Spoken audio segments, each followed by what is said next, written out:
Back with us is RBC's Gerard Cassidy. Gerard, I know you're super crushed busy this morning. I'll try and keep it brief for you, but thank you for your time, sir. Just run me through your thoughts on the past 24 hours.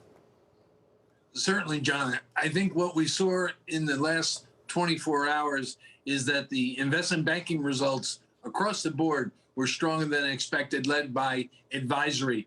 Goldman Sachs so far stands out as having the best capital markets numbers in that investment banking area.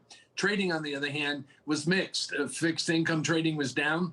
Equity trading was up for most of the banks. When it comes to traditional commercial banking businesses, credit, very strong. The loan loss reserve releases are very strong, but it's all about loan growth. And here the trends are mixed. What's interesting is that we've got to be cognizant of average balances versus period end balances. And though today Bank of America's average loans were down, they have a very important slide in their deck showing period end balances are up in loans, suggesting loan growth is coming for them and others in the second half of the year. Let's talk about that more broadly. The challenge to that, Gerard, and I always say, you're far smarter than me on these banks. You're the man I call. So I'm going to make the question for you and you can answer it. When I see things, and I try and make them pretty simple, when I see deposits still surging, it's hard for me to understand where the loan growth's going to come from anytime soon.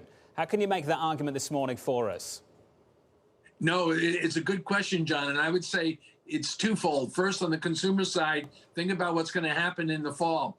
All student loan deferments end. The rental deferment program for apartments that you're aware of, that's ending as we speak. You also will have the unemployment benefits go away, the enhanced ones. So I think the consumer will go back to a pre-pandemic position, and that's a revolving position. And then on the corporate side, this is the weakest areas by far. And part of it has to do with the excess liquidity. We agree with that. But the supply chain problems are very severe. As you know, you look at the car dealerships, their lots are half full. So lenders into those car dealers are not seeing the drawdowns. As the supply chain problems work their ways out over the next 6 months, 12 months, you're going to see commercial loan growth come back to rebuild inventories, in our view. What do you think is more important, Gerard, the trends that you've just described, and final question, or what happens in this bond market on my screen?